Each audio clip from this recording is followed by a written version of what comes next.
비문학 질문 투표지 한번 들어가 볼게요.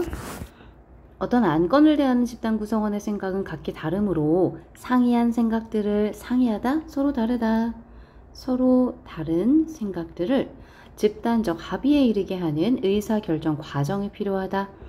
공공선택이론은 이처럼 집단을 구성하는 개인의 의사가 집단의 의사로 통합되는 과정을 다룬다.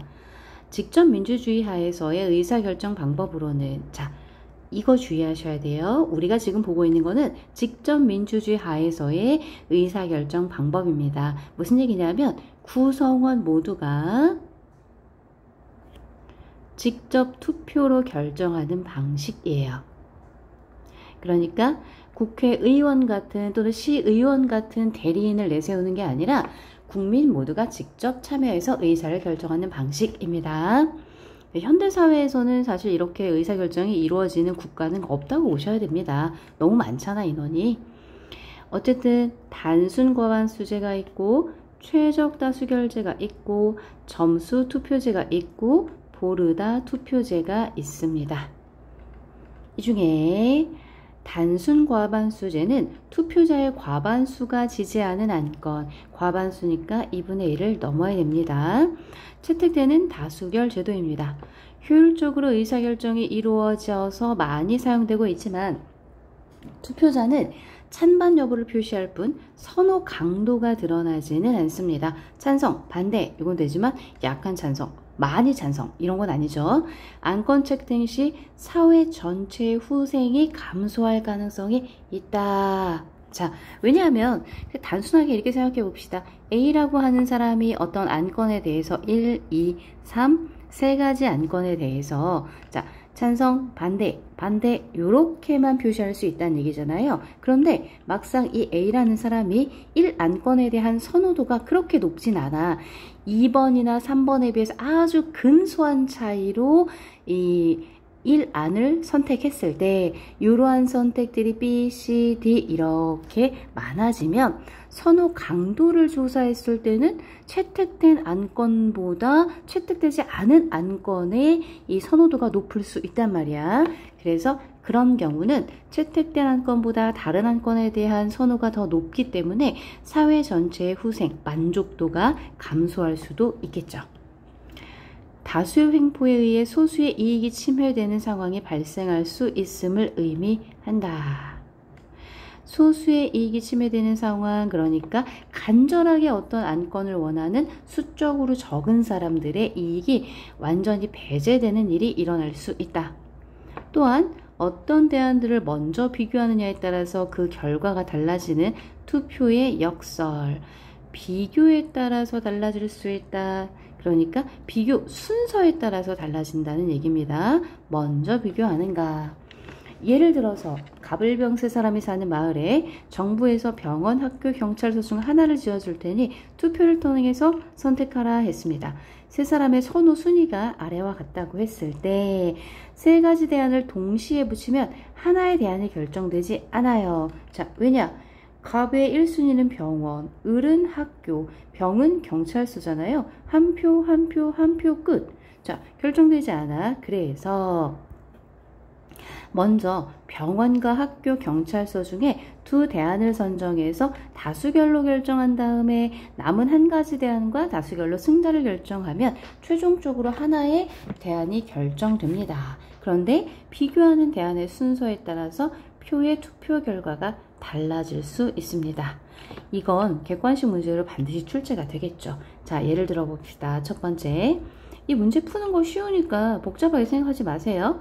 병원과 학교만 비교합시다. 그러면 병원이 우선 두 개만 비교하면 돼. 병원, 학교, 병원이 앞이네. 병원, 학교, 학교가 앞이네. 병원, 학교, 병원이 앞이네. 그럼 병원이 2표, 학교가 1표가 되겠죠. 그러면 병원이 채택되고 그 다음에 병원과 누굴 비교하겠어? 경찰서를 비교하겠지. 그러면 병원과 경찰서만 보시면 돼요. 병원, 경찰서, 병원이네. 경찰서, 병원, 경찰서네. 경찰서, 병원, 경찰서네. 경찰서 둘, 병원 하나. 그러니까 최종적으로는 경찰서가 채택이 되겠죠. 그런데 순서만 바꿔보면 이렇게 될 수 있다는 거야. 자, 두 번째. 첫 번째 병원과 학교를 비교하지 않고 병원과 경찰서를 먼저 비교해 봅시다. 그러면 마찬가지입니다. 두 개만 보는 거예요. 병원, 경찰서, 병원이네요. 경찰서, 병원, 경찰서죠? 경찰서, 병원, 경찰서입니다. 그러면 경찰서가 둘, 병원이 1이죠. 그럼 여기에서 경찰서가 남고 경찰서 대 학교 이렇게 되겠죠. 그럼 마찬가지입니다. 경찰서와 학교만 비교해 봅시다. 학교, 경찰서, 학교, 경찰서, 경찰서, 학교. 이거 참. 경찰서, 학교 이렇게 되죠. 그러면 학교가 둘, 경찰서가 하나. 최종적으로 학교를 짓게 됩니다. 분명히 순위가 같고 구성원이 같은데도 결론이 달라지죠. 이게 바로 뭐야? 투표의 역설이다. 이렇게 이야기하는 겁니다.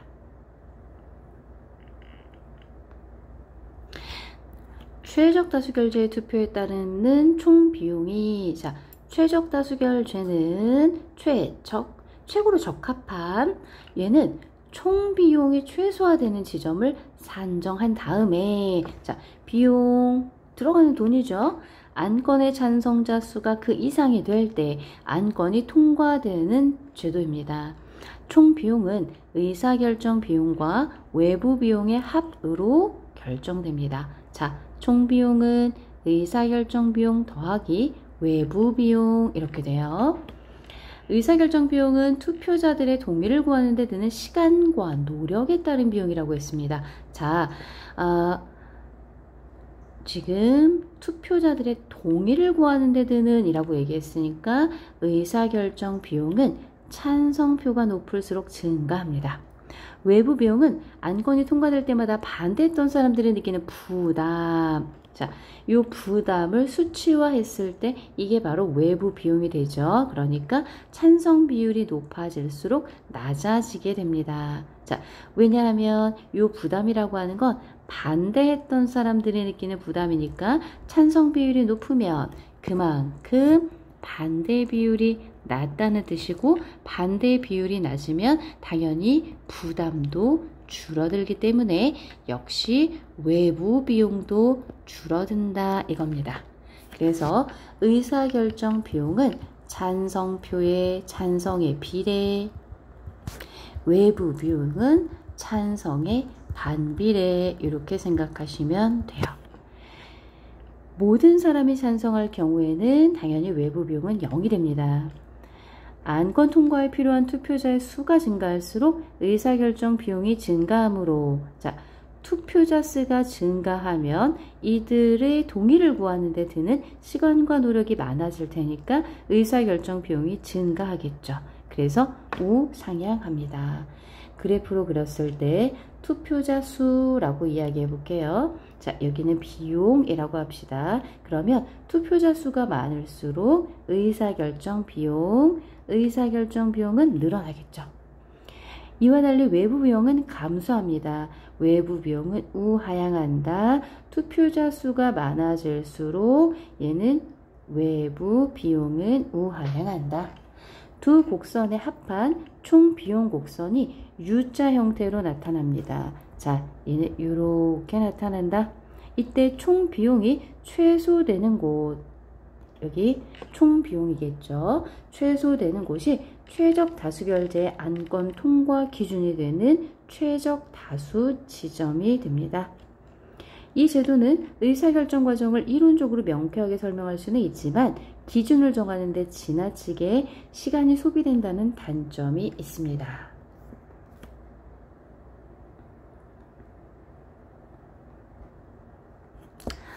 점수 투표제는요, 투표자에게 일정한 점수를 주고 각 투표자가 선호에 따라서 각 대안에 주어진 점수를 배분해서 투표하는 제도. 자, 일정한 점수를 주고 그 점수를 배분하는 거니까 100점을 주었다 라고 했을 때 대안이 A, B, C 3개가 있다면 이 100점을 배분해서 A, B, C에 나눠준다는 얘기겠죠.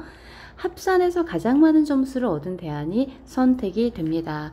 A, B, C 안 중에서 1번, 2번, 3번의 사람이 여기에 각각 점수를 부여하면 그 점수의 합이 이제 선택의 대상이 되는 거죠. 투표자의 선호 강도에 따라 점수를 배분하기 때문에 투표자의 선호 강도가 잘 반영됩니다. 소수의 의견도 투표 결과에 잘 반영이 되고, 왜냐하면 점수를 배분하는 거기 때문에 선호도 자체가 계산에 다 반영이 되잖아요. 투표의 역설이 나타나지 않습니다. 그런데 전략적 행동에 취약해서 투표 결과가 불규칙하게 바뀔 수 있다는 단점이 있어요. 전략적 행위라는 것은 어떤 투표자가 다른 투표자의 성향을 예측해서 자신의 행동을 이에 맞춰 변화시킴으로써 이 처음에 자기가 결정했던 것을 전략적 행동에 따라서 바꾸는 겁니다. 그래서 이 행위는 어떤 투표제도에서든지 나타날 수는 있어요. 어디서든지. 자, 왜냐하면 점수 투표제가 아니라 과반수제라고 하더라도 찬성자가 많아질 것 같으면 나는 반대를 해볼까? 이런 게 나타날 수 있겠죠. 그런데 점수 투표제에서 가장 가능성이 높습니다. 모르다 투표제는 N개의 대안이 있을 때 가장 선호하는 대안 순서대로 NA-1에서 1점까지 주게 됩니다. 그러니까 대안이 7개라고 하면, 자, 7개야. 그러면 요 7개에서 대안을 7점부터 7, 6, 5, 4, 3, 2, 1 이렇게 점수를 주죠. 그러면 이 점수, 대안별 점수 격차가 1, 똑같죠? 점수 투표제하고 다른 점이 조금 이해가 돼요. 점수 투표제는 내가 마음대로 그냥 배분하면 돼. 나한테 100점이 있어. 나 A는 90점이야. B는 6점이야. C는 4점이야. 이렇게 주는 게 가능한데 얘는 3개잖아요. 3점, 2점, 1점 이렇게밖에는 못합니다. 합산해서 가장 높은 점수를 받은 대안을 선택하는 투표 방식입니다. 점수 투표자와는 다르게 오로지 순서에 의해서만 선호 강도를 표시한다. 자, 이게 바로 요 점이라고 써있지만 이 점수 배분이 균일하게 되어 있기 때문에 순서와 다를 게 없죠. 이 제도에서 일부에게 선호도가 아주 높은 대안보다는 투표자 모두에게 차선이 될 수 있는 중도가 채택될 가능성이 가장 높습니다. 자, 조금 단순화시켜서 3개의 대안이 있다고 합시다. A, B, C가 있을 때 1, 2, 3번이라는 사람이 1번은 얘를 가장 선호해, 2번은 얘를 가장 선호해, 3번은 얘를 가장 선호해. 그런데 1번, 2번, 3번 전부 다 1번, 2번이 그 A를 빼면 C를 빼면 B를 빼면 그나마 2등은 C인 것 같아. 자, 이렇게 결정했다고 합시다. 그러면 3, 2, 3 이런 식으로 했다고 쳤을 때, 자, 얘를 선생님이 점수를 써버렸어. 순위를 써야 되는데 이런. 자, 순위를, 자, 얘를 1순위라고 하면 3점을 주겠죠? 3점. 자, 얘를 선택했어. 3점. 얘를 선택했어. 3점. 이렇게 주겠죠. 그런데 2번도 3번도 자기가 최선으로 선택한 걸 빼고는 그냥 그 다음으로는 C가 그나마 나은 것 같아 라고 생각했다고 칩시다. 자, 그러면 얘가 1, 1, 1, 2. 자, 이런 식으로 했을 때 최종적으로 선택되는 것은 합산하면 7, 합산하면 5, 합산하면 7 이렇게 되겠죠. 이거 확실히 산수에 약해. 6 이렇게 되겠지. 자, 그러면 최종적으로 선택하는 거는 C가 됩니다. 누구도 1순위로 선택하지는 않았는데 3은 했네. 모두가 1순위로 선택하진 않는데 그냥 이 정도면 괜찮아 라고 하는 차선이 가장 높은 점수를 받게 될 가능성이 높다, 이 얘기입니다. 선생님 마지막에 산수 때문에 좀 버벅대 가지고 다시 현장에서 조금 가다듬어 볼게요. 일단 이 상태에서 업로드 하겠습니다.